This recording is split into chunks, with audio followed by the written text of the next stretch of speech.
yourself and say, hey, Darren, I've got a question. So we are at the top of the hour, though. And so what I wanted to do is just have a conversation for about 30 minutes today. We'll end right at the bottom of the hour around the value of your database, this thing called your database. And really where that's coming from. Well, first, let me just start by saying who I am. My name is Darren Kittleson, and I am I'm a trainer in the industry for real estate. I do a number of different training events. Right now, I'm specifically training for a program called BOLD, which stands for Business Objective of Life by Design, not by default. And this is a conversation that comes out of that. This is going to help you in your business, regardless of whether you're in BOLD or not, though. So I just want to make sure that you know that. I'm coming to you from Madison, Wisconsin, where I live and work. I run 2 real estate brokerages here. I have about 200 and a little over 200 agents that work with me right now in my market in Madison. And you know, now that we're moving hopefully through post-COVID type time of the world, we're going to get less of the Zoom meetings probably and more back out face-to-face with people, which is what I love. Today, though, we are going to have a quick conversation, and the context of it is really around how we could have control of our business. And when I say that, I'd like you to think about it this way. How many of you would like to wake up on January 2nd, 2022, so just about 7 months from now, knowing that regardless of what the interest rates are at, regardless of what inventory for homes for sale are, regardless of what's happening politically or economically or even on a global perspective, you're going to generate X amount of revenue in your business no matter what, that it's that level of predictability that you have. And if you'd like that certainty, just give me a thumbs up, raise your something in the you can raise your hand on the screen, that type of thing, just so I can make sure we're all on the same kind of page. Yeah, that's awesome. So most of us want that, don't we? And most of us, at least in the early parts of our developing our business, think that maybe that's an elusive thing. So I want to just talk about how we can control that. And quite frankly, you can control it to within about a 10% swing one way or the other of what the goal could be. And that's really what this conversation is. So the idea about control is that there are really 2 things that you can control each and every day in your business. That's the mindset you're going to bring to your business every day. And it's also the actions you take. Now, we think about that, mindset and actions. You know, this is one of the few businesses I know that you can go from the heights of glory to the depths of depression all in about 5 minutes with one phone call, right? So it's, you know, 8 a.m. on a Tuesday morning, and you get out of bed and you do your whole routine and things are glorious and wonderful and life is awesome. And then the phone rings and you answer it and something blew apart that meant a big deal is going away. And you go from I love this business to I hate this business all in, you know, that 5-minute call. So mindset's such a key piece of this because we've got to learn how to bounce back from that. And so that's one of the areas that we're going to talk about briefly today. And then the other one is that we can control the actions we take.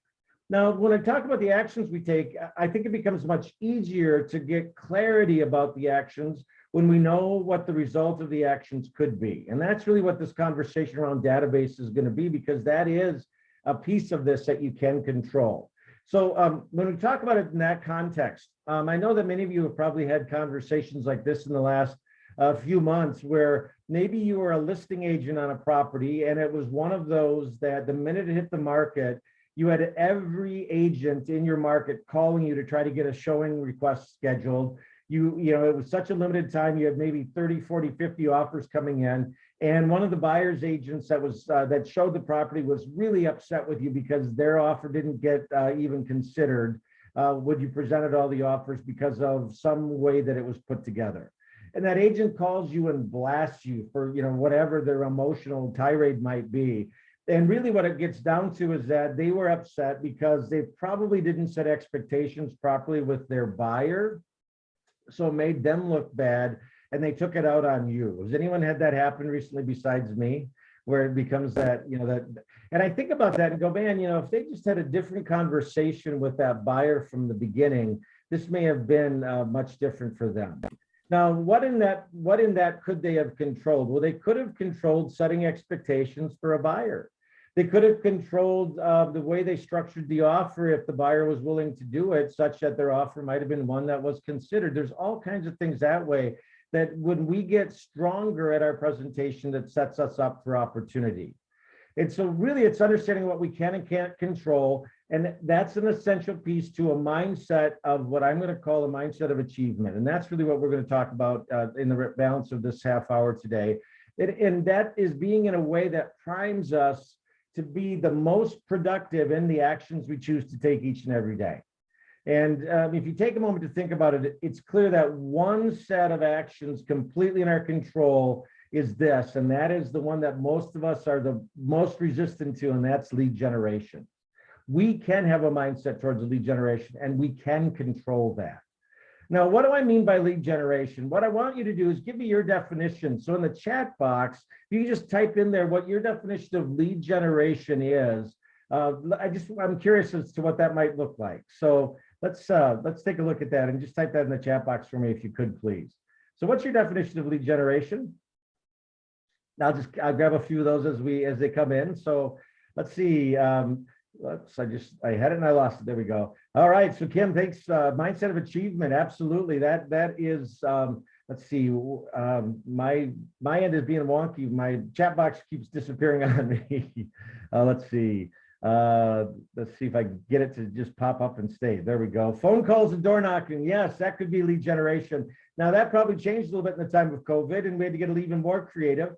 One of the other things that's coming into play right now for many of us also is not just it's the TCPA, right? The Consumer Protection Act. And for my friends in the US, that's one of the things that's really restricting some of what we can and can't do. In Canada, you've got your privacy laws as well that have made it kind of restrictive. In fact, for my friends in the US, for my Canadians, most of them can't even call expired listings because that would be a violation of their consumer protection laws. So we have to get creative, but it's something where we're having a conversation with someone each day around buying, selling, or investing in real estate, isn't it? It's that simple. Lead generation, it's an activity that generates a lead. That's all it is. We can talk about all the ways you can do it. And I love that you put those in there because there's some really great ones, but it really is about generating a lead. Now, what is a lead?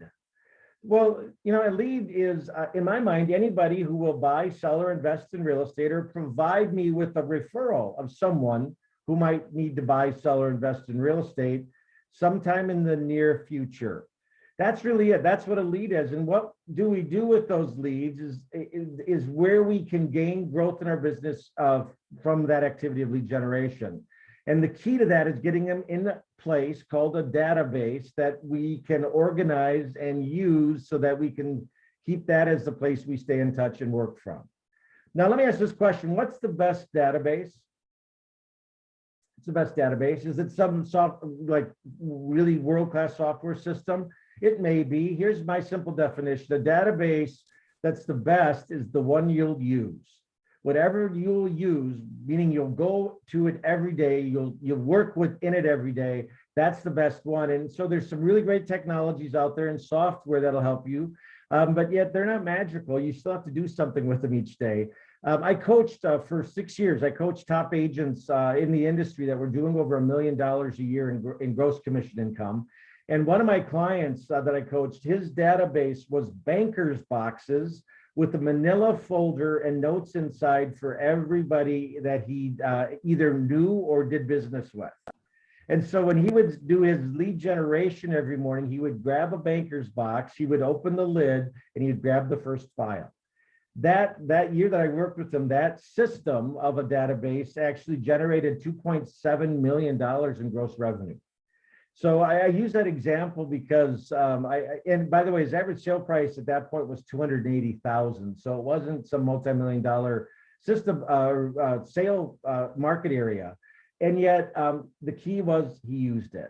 So that's the best database. Now let's talk about it in the idea of why would we, maybe the numbers around it is where we'll get excited about it. And that's really what I wanted to walk through with you, is to say, okay, what could this really mean?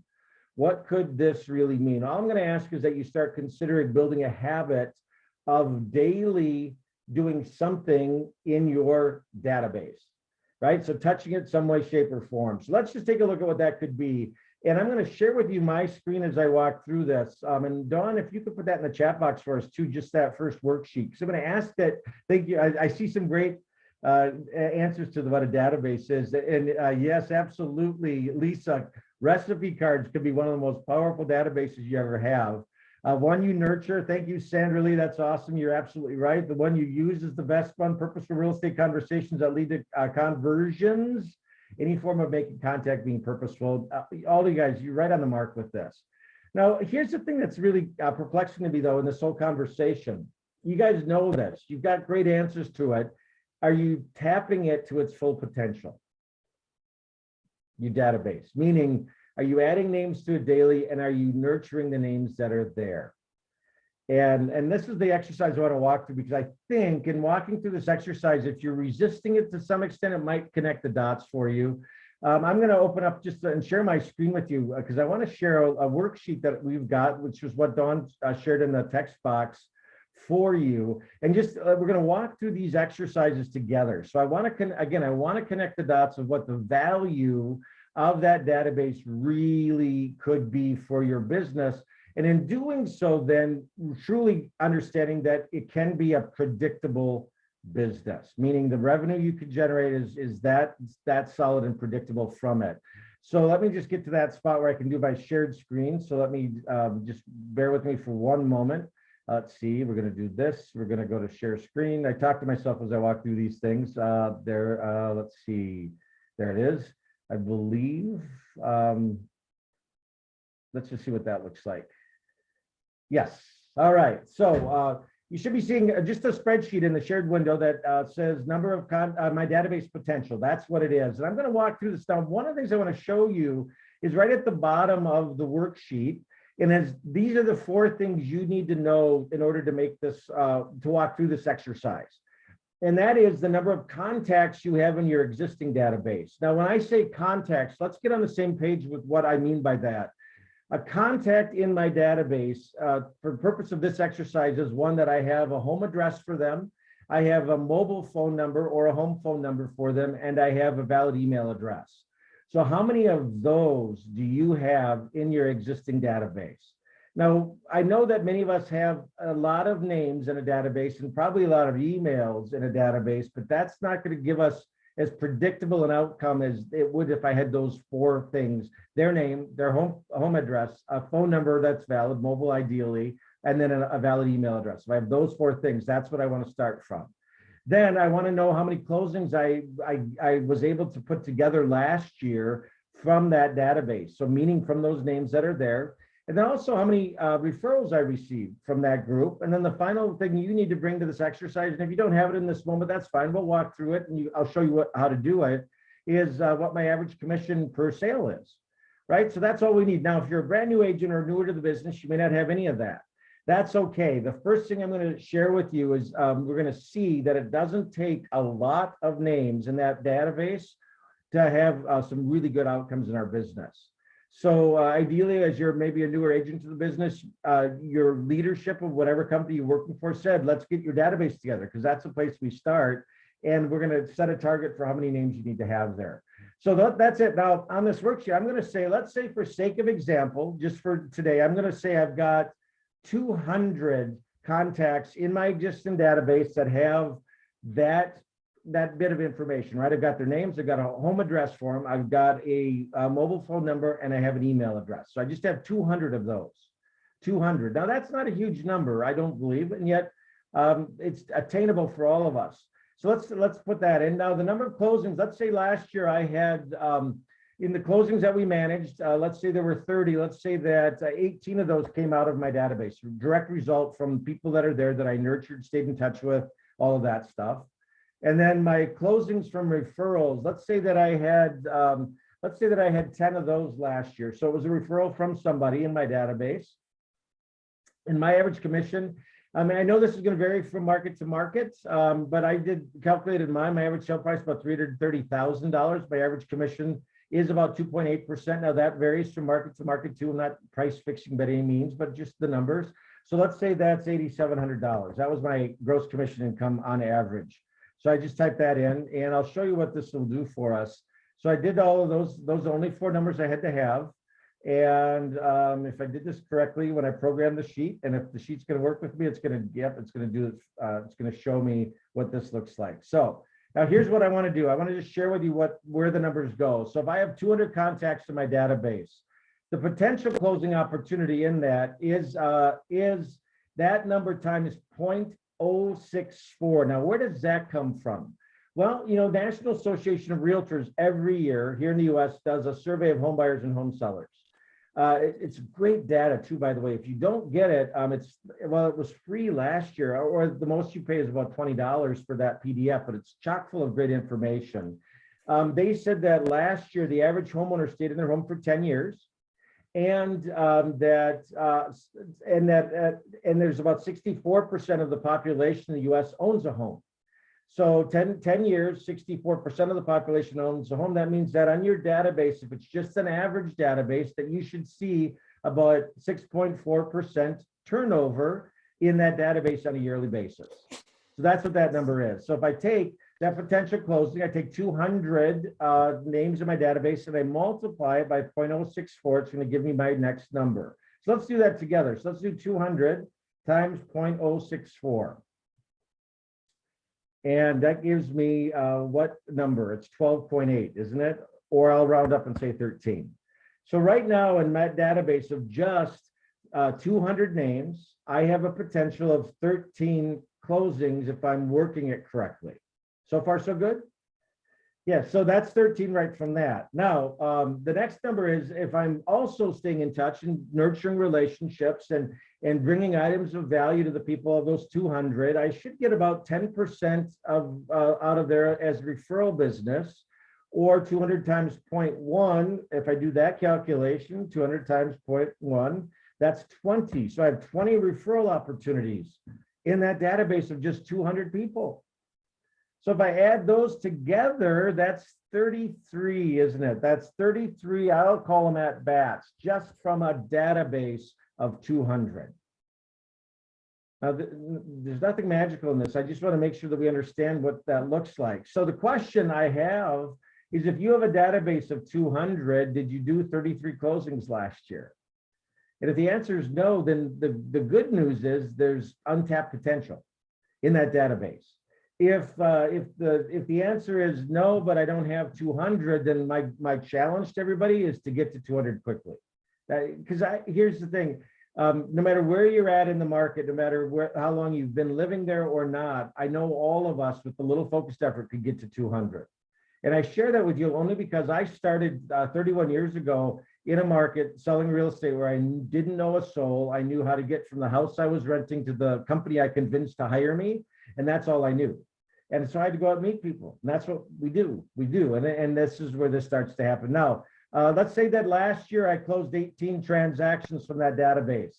Let's say the number of referrals I got were 10. So if I take a look at that and take 33, and I subtract 18 and 10 or 28 from 33, it meant that I left on the table 5 deals, didn't I?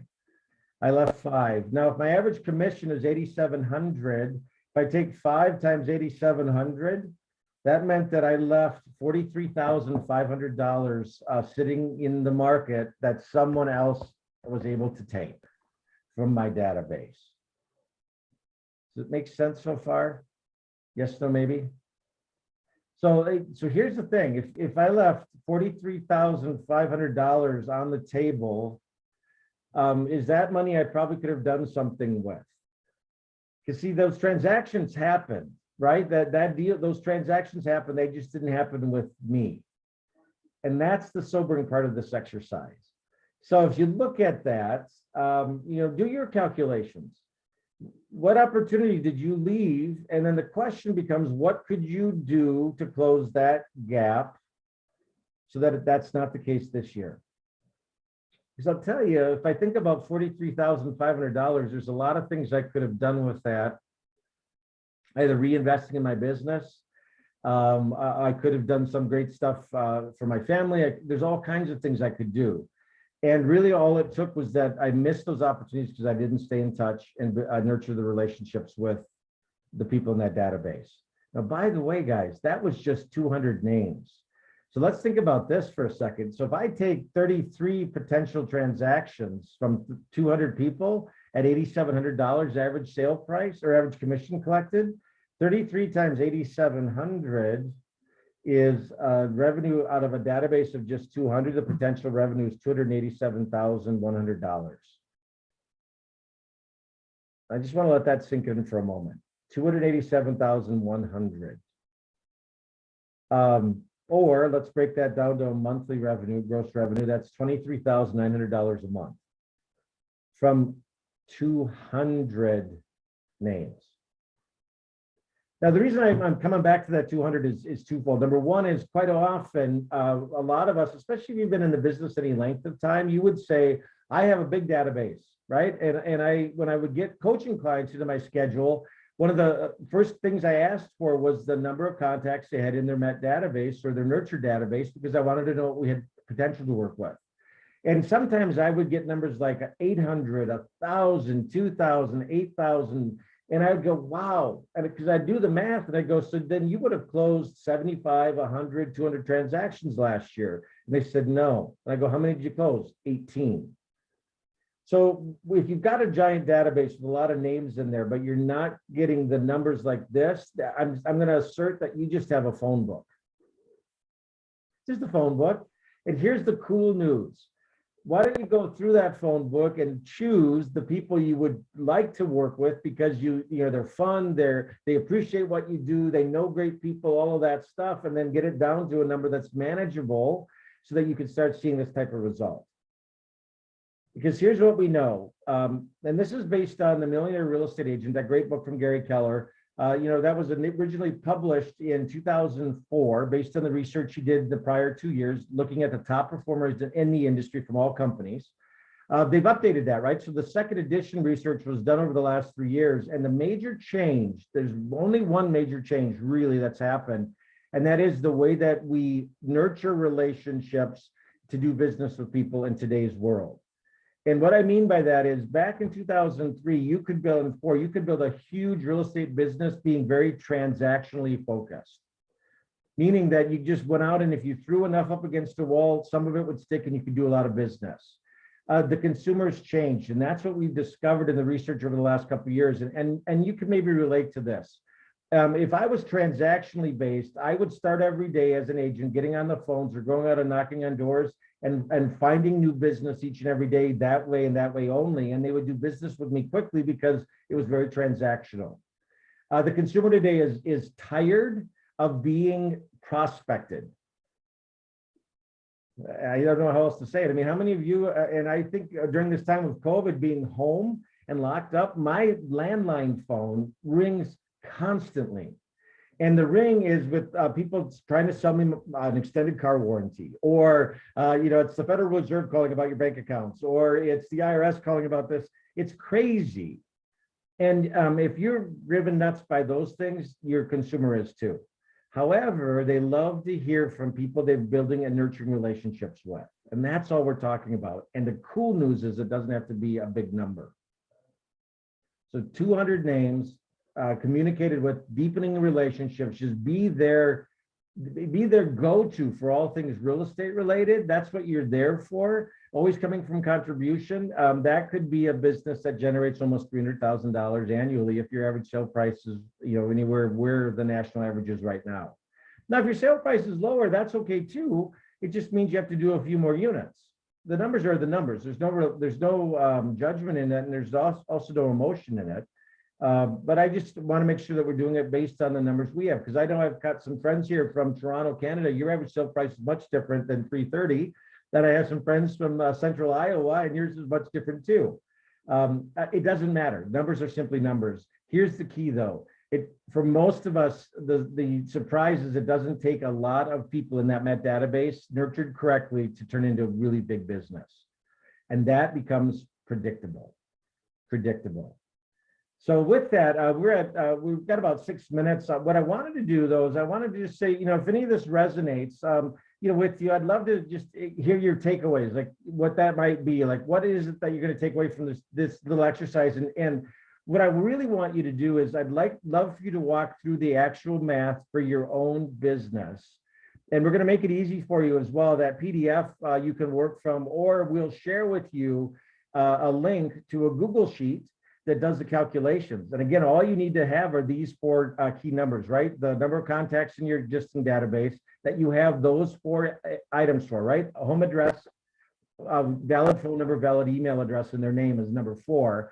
How many closings you had in your database last year, how many came from referrals last year, and then what your average commission rate is. And with those 4 numbers, you can calculate the rest. I've got the worksheet built for you.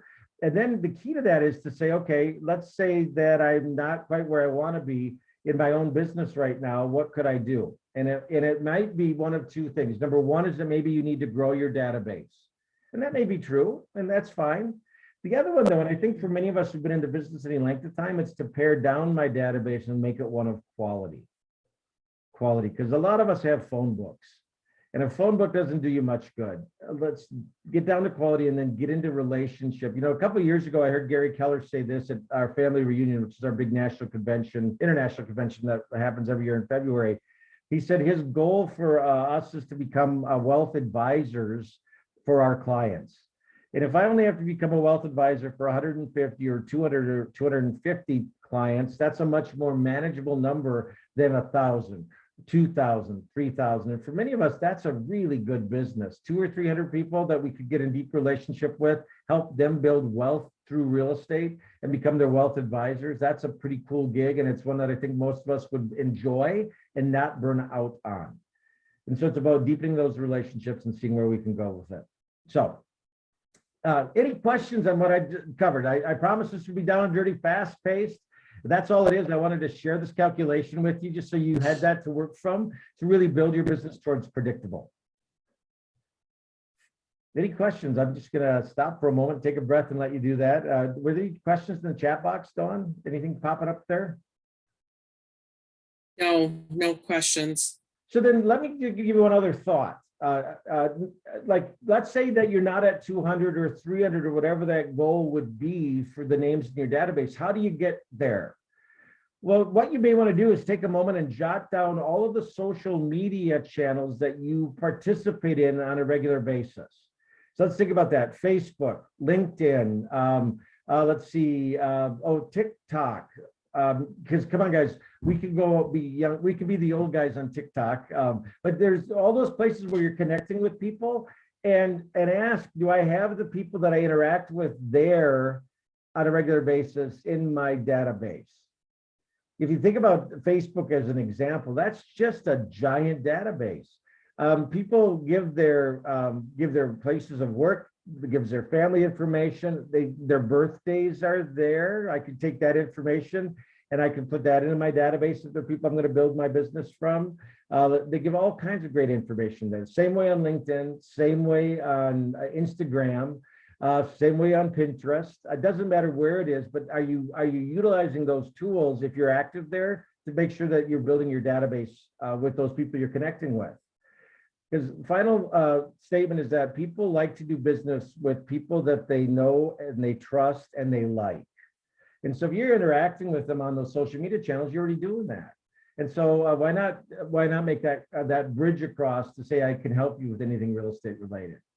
Final thought is I've got just a great opportunity coming up starting next week, and it is I mentioned at the beginning of this that I am a bold coach.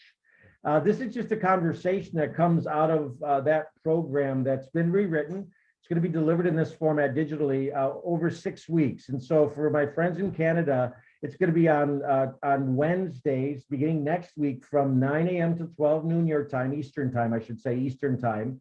And Dawn's going to pop into the chat box just a registration link. This is open to anybody. If you're with Keller Williams, awesome. If you're not, it's awesome too. It's not going to be a recruiting thing. It's just going to be a conversation around mindset and action. It's going to be 6 weeks, 3 hours a week from 9 till noon. And then in Iowa, for my friends from the greater Des Moines area or anywhere in the central part of the US, it's going to be on Thursdays from 9 a.m. to 12 noon.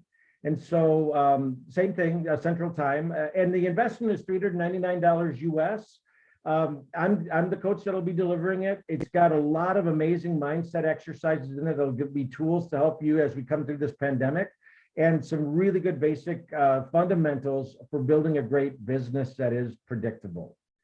Final statement is I want you all to wake up January 2nd, 2022 with that certainty that no matter what's going on, you're going to be within 10% of the goal you got for yourself and your business. And that is leading to then a life by design. And that's really what Bold's about, business objective life by design. If you want to join me, hit that link that Dawn's put in the chat box. If you have any questions whatsoever, I'm going to put my contact info there too. So you can always reach out to me on anything. I see a lot of names and familiar faces from the years that I've been out on the road training this course. And I also see some new folks too, which is awesome. You're in my world now. There's my email address. And I'll give you my mobile phone too. And if you want to go deeper into any of this, don't hesitate. There we go. And I just want to say a big thank you for being with me today. I always don't take it lightly that you give up your time and to learn. And I hopefully I've delivered something of value to you. So with that, have an awesome Thursday, and hopefully we'll see some of you next week.